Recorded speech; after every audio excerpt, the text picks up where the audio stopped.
আসসালামু আলাইকুম ওয়া রাহমাতুল্লাহ। বন্ধুরা, আশা করি আপনারা সবাই ভালো আছেন। আজ আমি আপনাদের এমন এক জাতির গল্প শোনাবো যারা ছিল অভাবনীয় শক্তির অধিকারী, যারা পাথর কেটে পাহাড়ের ভেতরে প্রাসাদ তৈরি করত, যাদের শক্তি ছিল 10 জন মানুষের সমান, অথচ মাত্র 4 দিনে আল্লাহ তাআলা তাদের পৃথিবীর বুক থেকে মুছে দিয়েছিলেন। আজ আমরা জানবো নবী হযরত সালেহ আলাইহিস সালাম এবং অহংকারী মাসুদ জাতির সেই ভয়াবহ পরিণতির কাহিনী। পুরো ভিডিওটি ধৈর্য ধরে শুনুন, এটি আপনার ঈমানকে মজবুত করবে। বন্ধুরা, আজ জাতির ধ্বংসের পর আল্লাহ মাসুদ জাতিকে এক বিশাল সমৃদ্ধি দিয়েছিলেন। তারা বাস করত হিজর উপত্যকায়, তাদের হাতে কোনো ইট কাঠের প্রয়োজন ছিল না।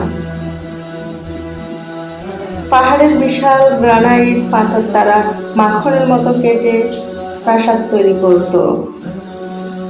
তাদের আয়ু ছিল 200 থেকে 300 বছর, আর শারীরিক শক্তি ছিল আজকের সাধারণ মানুষের চেয়ে দ্বিগুণ। কিন্তু এই শক্তির অহংকারে তারা অন্ধ হয়ে গিয়েছিল।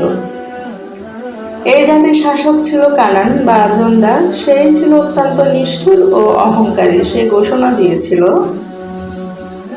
এই রাজ্যে আমিই শ্রেষ্ঠ, আমার অনুমতি ছাড়া কোনো দেবতার পূজা করা যাবে না।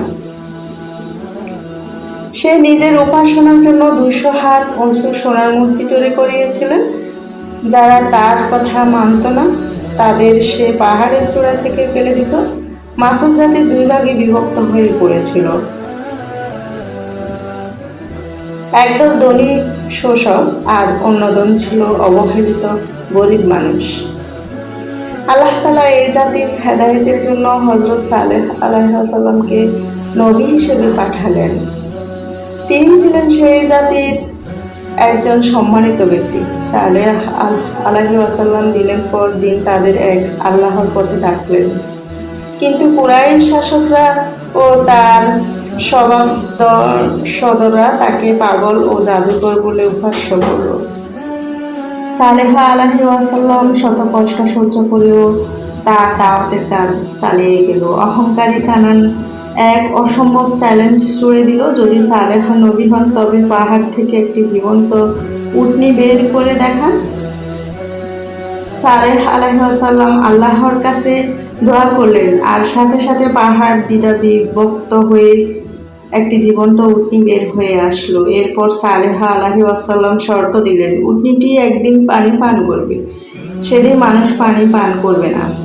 কিন্তু শয়তানের প্ররোচনায় মাসুদ জাতি সেই পবিত্র উটনিকে নির্মমভাবে হত্যা করলো। উটনি হত্যার পর সালেহ আলাইহিস সালাম জানালেন, মাত্র 3 দিন সময় আছে। প্রথম দিন সবার চেহারা হলুদ হয়ে গেল, দ্বিতীয় দিন লাল, আর তৃতীয় দিন সবার চেহারা মিশমিশে কালো হয়ে গেল। চতুর্থ দিন ভোরবেলায় আকাশ থেকে এক ভয়ঙ্কর বজ্রনাদ বা সাইহা এলো।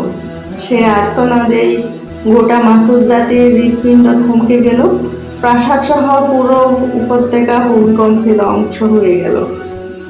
মাত্র কয়েক ঘন্টার মধ্যে ইতিহাসের সবচেয়ে শক্তিশালী জাতি বিলীন হয়ে গেল। বন্ধুরা, আল্লাহর নবী সালেহ আলাইহিস সালাম এবং তার ঈমান আনা মুমিনদের আল্লাহ হেফাজত করলো। আজও সৌদি আরবের সেই মাদাইন সালেহ অঞ্চলে সেই পাথরের প্রাসাদের ধ্বংসাবশেষ দাঁড়িয়ে আছে। রাসূল সাল্লাল্লাহু আলাইহি ওয়াসাল্লাম এই জায়গায় দিয়ে যাওয়ার সময় সাহাবীদের দ্রুত চলতে বলছিলেন এবং কাঁদতে কাঁদতে যেতে বলেছিলেন। এই কাহিনী আমাদের শেখায়, অহংকার পতনের মূল, ক্ষমতা বা সম্পদ নয়, আল্লাহর উপর ঈমান আনাই চূড়ান্ত সফলতা। আজকের ভিডিওটি আপনাদের কেমন লাগলো কমেন্ট করে আমাদের জানাবেন। চ্যানেলটি সাবস্ক্রাইব করে পাশেই থাকবেন। সবাইকে অসংখ্য ধন্যবাদ। আল্লাহ।